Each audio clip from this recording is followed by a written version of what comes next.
నారాయణం నమస్కృత్య నరంచేవ నరోత్తమం దేవీం సరస్వతం వ్యాసం తతో జయముదరయ్యేత్. ఓం శ్రీ గణేశ శారద మాతృశ్రీ గురుభ్యం నమః. మిత్రులారా, గత ఎపిసోడ్లో చెప్పుకున్నాము, కృపాచార్యుడు, కృతవర్మ, అశ్వత్థామ శిబిరాలకు చేరుకున్నారు.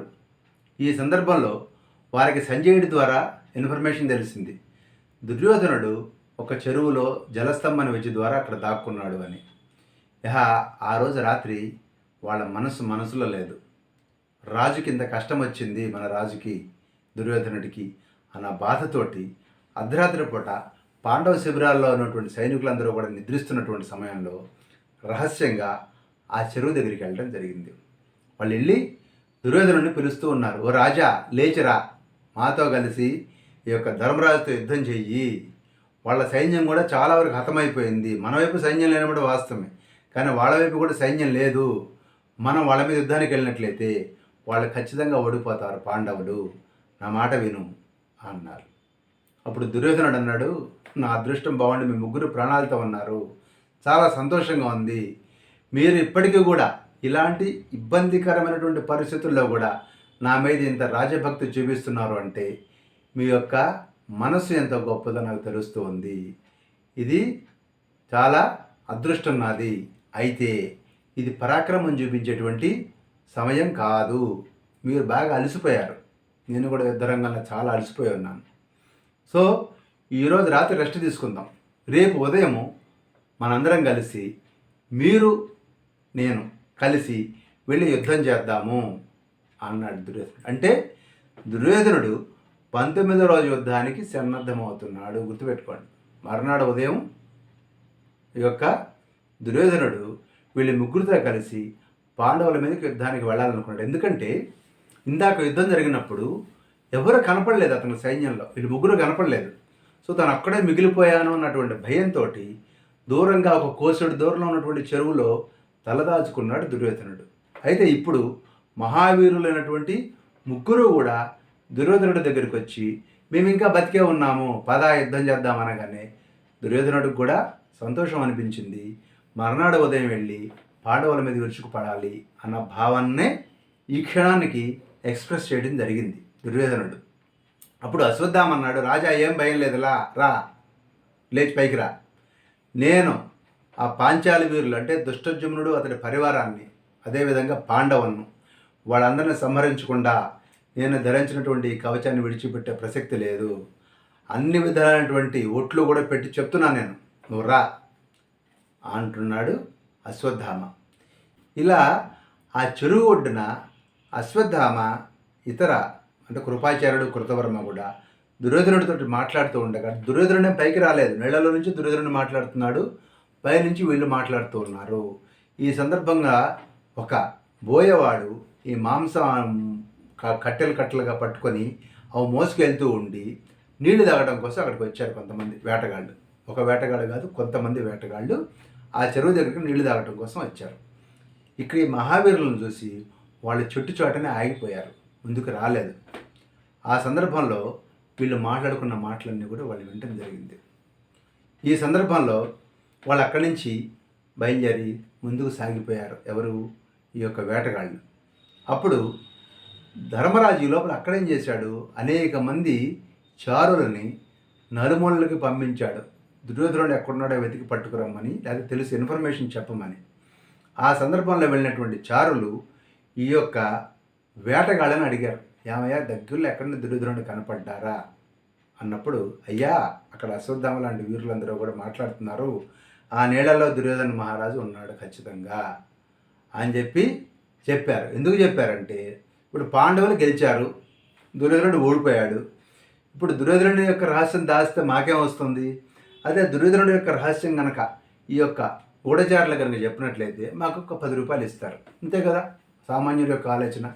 అదే ఆలోచనతో వాళ్ళు భీముడికి ఈ విషయాన్ని చెప్పడం జరిగింది. ఆ యొక్క వేటగాళ్ళు చెప్పినప్పుడు భీముడు వాళ్ళకి ఎంతో ధనాన్ని ఇచ్చి థ్యాంక్స్ చెప్పి ధర్మరాజు దగ్గరికి వెళ్ళాడు. వెళ్ళి మలానా చోట దుర్యోధనుడు చెరువులో దాక్కున్నాడని చెప్పి ఇన్ఫర్మేషన్ వచ్చింది, పదండి అనగానే పెద్ద పరివారాన్ని, సైన్యాన్ని తీసుకొని పాండవులందరూ కూడా శ్రీకృష్ణ సహితంగా ఆ యొక్క చెరువు ఒడ్డుకు చేరుకోవడం జరిగింది. ఎప్పుడైతే వాళ్ళు అక్కడికి వచ్చారో ఇంకా దుర్యోధనుడితోటి ఈ ముగ్గురు ఇంకా మాట్లాడుతూనే ఉన్నారు. ఎవరు? కృపాచార్యుడు, కృతవర్మ, అశ్వత్థామ.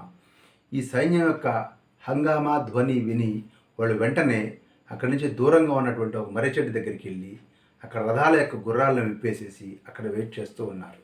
ఈలోగా ఈ పాండవులు ఈ చెరువు దగ్గరికి చేరడం జరిగింది.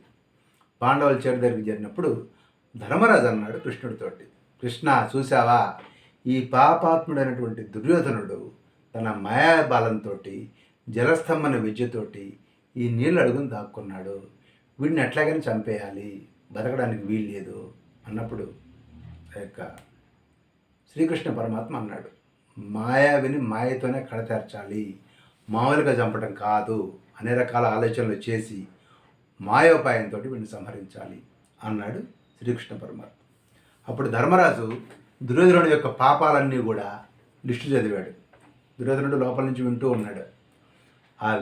ఆ యొక్క పాపకృత్యాలను లిస్టు చదువుతూ, నువ్వు వీరుణ్ణి గొప్పవాణ్ణని చెప్పి వెర్రవీగుతూ ఉంటావు కదా, సిగ్గు లేదా నీకు, ఇలా నీళ్ళల్లో దాక్కున్నావు అడుగున అంటే దుర్యోధనుడిని తీవ్రంగా నిందించాడు ధర్మరాజు. అప్పుడు దుర్యోధనుడు అన్నాడు అనమాట, ఓ మహారాజా, ఎవరిని? ధర్మరాజుని అంటున్నాడు.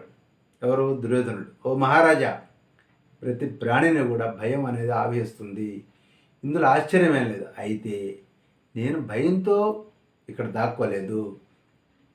నేను రథం లేని పరిస్థితుల్లో ఉన్నాను, వాహనం లేని పరిస్థితుల్లో ఉన్నాను, పరివారం చుట్టూ ఎవరు నాకు కనపడలేదు. ఆ సందర్భంలో ఇప్పటికి విశ్రాంతి తీసుకునే ఉద్దేశంతో నేను ఈ చెరువులో ప్రవేశించాను. నేను నీతోటి, నీ సైన్యంతో తప్పకుండా యుద్ధం చేస్తాను, నమ్ము, వస్తాను నేను అన్నాడు. ఎప్పుడు వస్తానో చెప్పలా, ఇప్పుడు వస్తానని చెప్పలా, రేపు వస్తానని చెప్పలేదు. వస్తాను, వెయిట్ చేయి అన్నాడు. ఏంటి నువ్వు వెయిట్ చేసేది? వెయిట్ చేసేది అన్ని ధర్మరాజుకి ఒక రకమైనటువంటి కోపం. ఎందుకంటే ఒక్కడ ఉన్నావు, ఏంటి నువ్వు అమ్మగాటలు వేస్తావా? యుద్ధం నుంచి పారిపోయి వచ్చావు, మేము వచ్చి నిన్ను గుర్తుపట్టాము, బయటకు వచ్చి యుద్ధం చేసి చంపడం జరగాలి, కానీ నువ్వు ఇచ్చే టైం దాకా అపాయింట్మెంట్ కోసం వెయిట్ చేస్తాము మేము. ఇది ధర్మరాజు యొక్క ఉద్దేశం. ఆ మాటతోటే అంటున్నాడు ధర్మరాజు, ఆహా వస్తావా, వెరీ గుడ్, మేము ఆ విశ్వాసంతో నీ గురించి ఎదుగుతున్నాము, రా యుద్ధం చేయి, పాండవులను కనుక వధించగలిగినట్లయితే నీకు రాజ్యం లేదా వీరస్వర్గం మా చేతులను మరణిస్తే అన్నాడు ధర్మరాజు.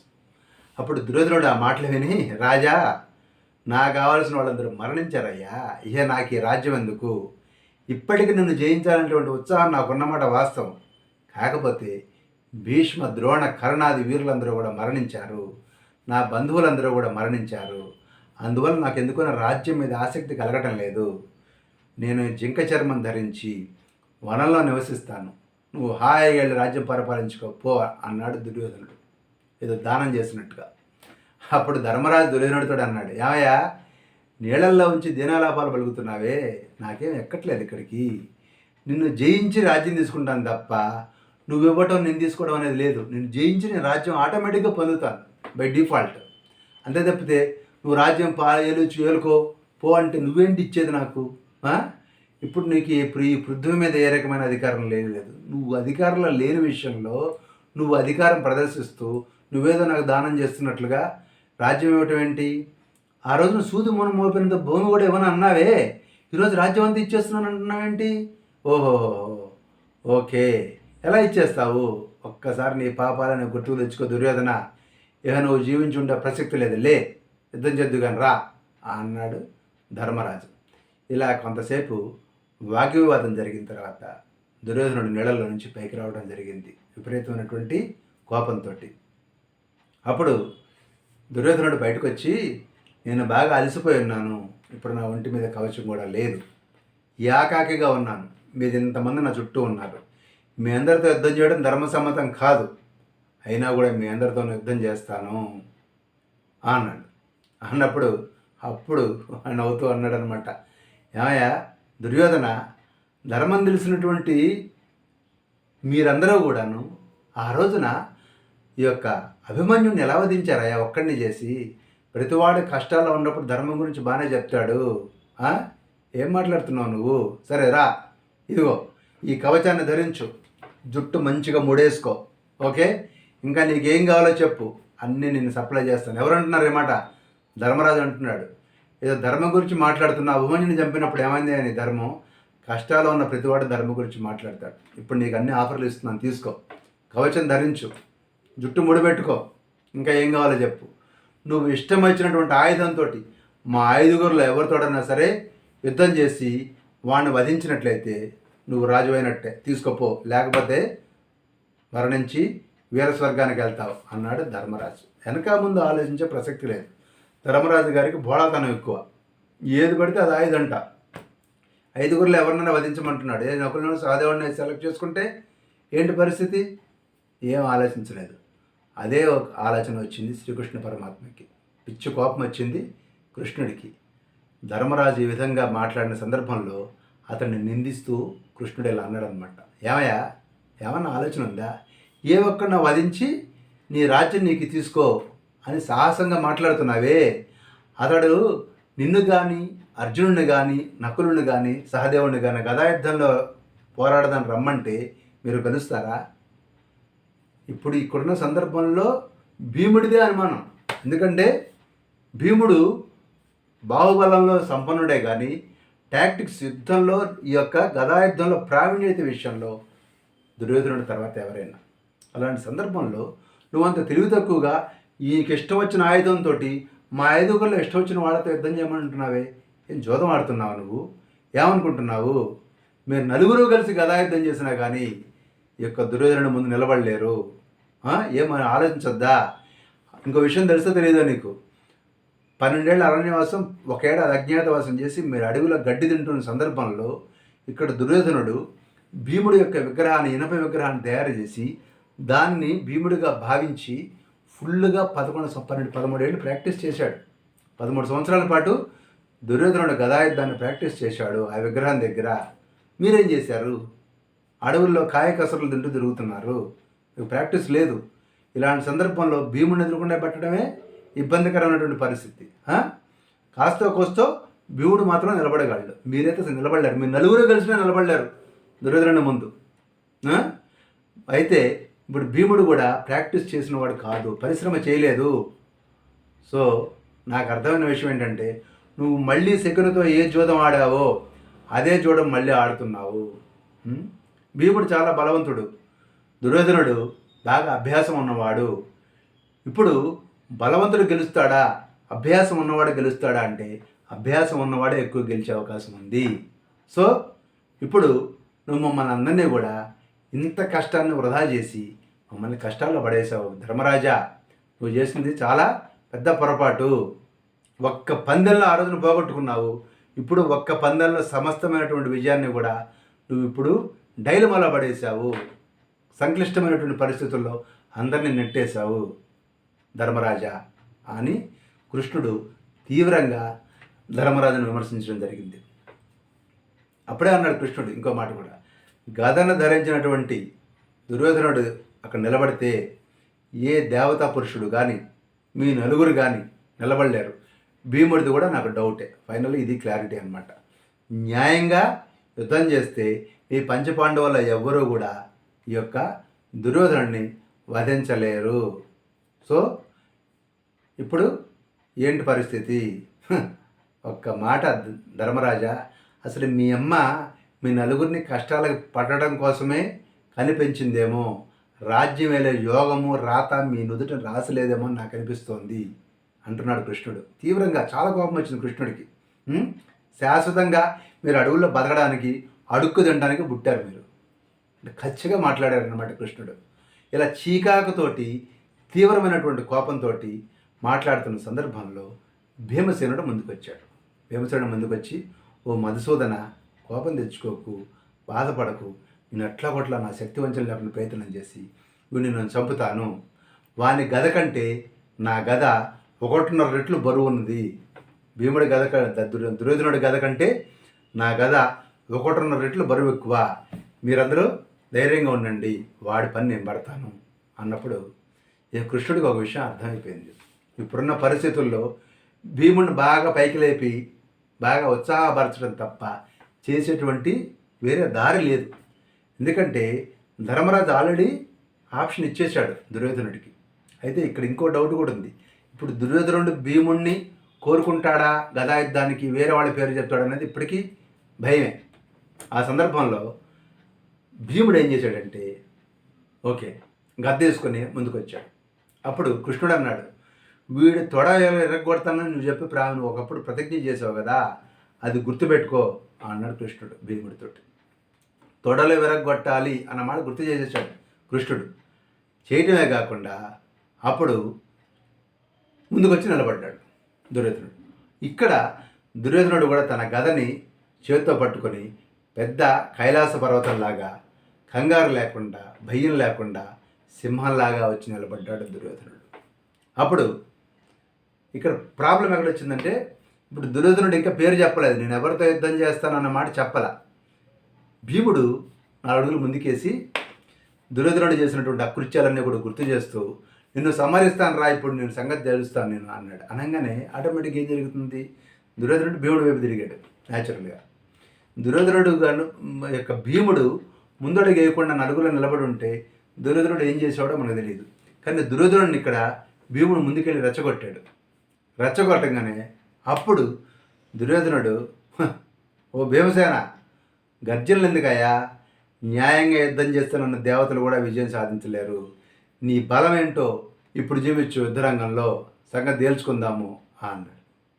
అంటే ఇక్కడ భీమసేనుణ్ణి దుర్యోధనుడు సెలెక్ట్ చేసుకున్నట్లుగా ఇక్కడ సరిపోయింది, తేలిపోతుంది. ఈ సందర్భంలోనే అప్పుడే బలరాముడు ఎంటర్ అయ్యాడు అక్కడ. ఇన్నాళ్ళు ఆయనేమో తీర్థయాత్రలు చేసుకుంటూ లోకంలో తిరుగుతూ ఉన్నటువంటి మనిషి ఈ రోజున భీముడికి దుర్యోధనుడికి గదాయుద్ధం జరుగుతుందనగానే టక్కన వచ్చాడు. మనకి చాలా సందర్భాల్లో అసందర్భంగా పెద్దరికం ఎవరిని వహిస్తే కోపాలు వస్తాయి. ఇక్కడ బలరాముడు కూడా అదే పని చేశాడు. యుద్ధరంగంలో ఉన్నన్నాళ్ళు ఆయన యుద్ధానికి రాలా, యుద్ధంలో పార్టిసిపేట్ చేయాల. యుద్ధం జరుగుతుంటే కృష్ణుడికి కోపం వస్తుంది, నేను ఏం మాట్లాడినా నేను ఇక్కడ పార్టిసిపేట్ చేయనని యుద్ధం నుంచి దూరంగా వెళ్ళిపోయి తీర్థయాత్రలు చేసి వచ్చాడు. ఇప్పుడు వీళ్ళిద్దరి మధ్య గదాయుద్ధం జరుగుతుందనగానే వచ్చి జడ్జిగా వచ్చి కూర్చున్నాడు. ఇప్పుడు ఇది పరిస్థితి.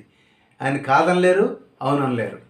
ఇప్పుడు జడ్జిగా ఉండేవాడు అవతల పార్టీ వాడని తెలిసిన తర్వాత ఒప్పుకోవాలా ఒప్పుకోవద్దా?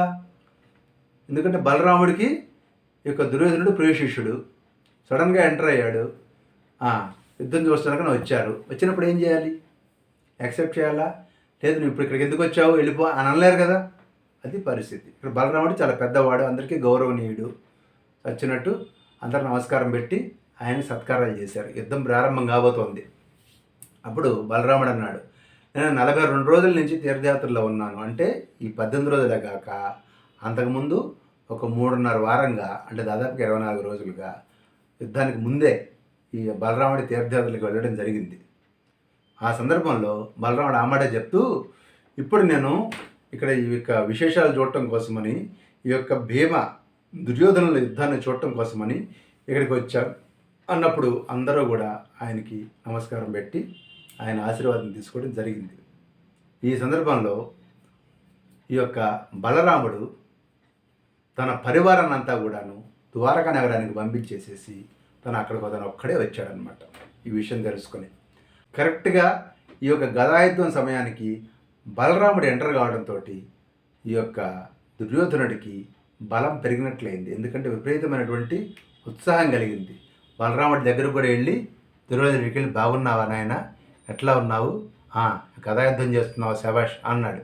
అది చాలు, చాలా బలం అన్నాడు. గురువుగారు కదా, అది చాలా 1000 ఏనుగుల బలం ఇచ్చింది అక్కడ. ఎవరికి? ఈ యొక్క దుర్యోధనుడికి. సో ఈ విధంగా దుర్యోధనుడు భీముడితోటి యుద్ధానికి సిద్ధమవుతూ ఉన్నాడు. ఆ సందర్భంగా ఏం జరిగింది, వాళ్ళిద్దరి మధ్య యుద్ధం ఎలా జరిగింది, ఈ సందర్భంలో కృష్ణార్జునులు ఏమని మాట్లాడుకున్నారు, వాళ్ళ సంభాషణ ఎలా జరిగింది అనేది నెక్స్ట్ ఎపిసోడ్లో తెలుసుకుందాం. స్వస్తి.